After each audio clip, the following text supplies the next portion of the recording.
စိတ်အားငယ်တဲ့လူမနာလိုတဲ့လူနဲ့ကြတော့လေကြာမနေကြနဲ့တော့ဒါတွေကလေမကောင်းတဲ့ရန်သူတွေပဲဟုတ်တယ်ဗျဘာလို့လဲဆိုရင်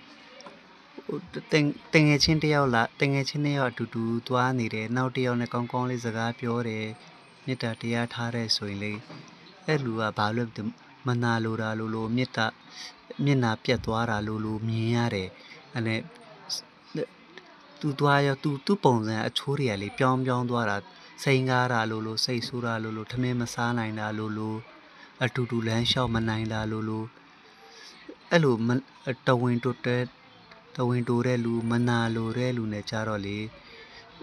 ပေါင်းရတာကိုနည်းနည်းအဆင်မပြေဘူးဗျလောကကြီးမှာလေအဲ့ကြတယောက်မို့တယောက်တော့ထွက်လာတာပဲအဲ့ဒါတွေကစိတ်အနှောက်အယှက်ဖြစ်စေတယ်ကိုယ်အလုပ်လည်းကိုကောင်းကောင်းမလုပ်ရဘူးအာယုံလည်းကောင်းကောင်းမဆိုင်ရအောင်တခါလေကြာစိတ်ပြက်လက်ပြက်ဖြစ်တတ်တယ်ဗျဒီဟာတွေလေသူကဘာကြောင့်ဒီလိုဖြစ်တာလဲဆိုတော့လေကြည်တာကမကောင်းအတွေးခေါ်မကောင်းတဲ့အတွေးခေါ်တွေပဲစန့်ကျင်ဘက်အတွေးခေါ်လို့ပဲပြောရမှာเนาะအစိုးမြင်ဝါဒပေါ့เนาะအရာတိုင်းကိုသူကအစိုးပဲမြင်တော့လေအမျိုးအစိုးပဲမြင်တယ်ဆိုတော့လေ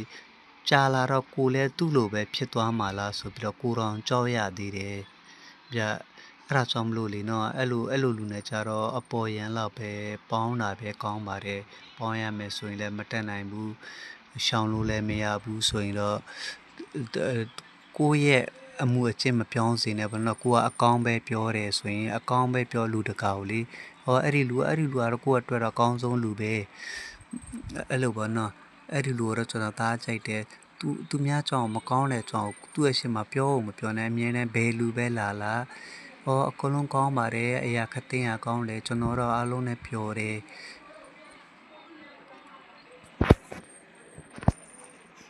အားလုံးနဲ့ပြောတယ်အဲ့လိုပဲပြောရမှာအနိုင်ယူရမှာပေါ့နော်ဘာလို့ဆိုသူကအဲ့မျိုးပြောတယ်ကိုကနားထောင်ပြီးတယ်ဆိုတော့လေကြာလာတော့ကိုယ့်ရဲ့အတွေးအခေါ်တွေလည်းပျက်စီးသွားမှာနဲ့ကိုလည်းအစိုးမြင်ဝါဒဖြစ်သွားမှာအကောင်းမြင်ဝါဒကအကောင်းမြင်စိတ်အကောင်းပဲမြင်တတ်တယ်စကားကောင်းပဲပြောတတ်တယ်ဆိုရင်လေစိတ်ချမ်းသာတဲ့အတွင်းစိတ်ကတော့ကျွန်တော်တို့လိုချင်တာကစိတ်ချမ်းသာမှုပဲလိုချင်တာလေနော်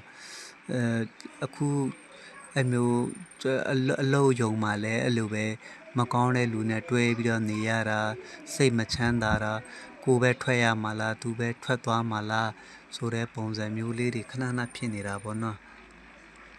အဲ့ဒါကြောင့်မလို့ဒီပြဿနာကိုတော့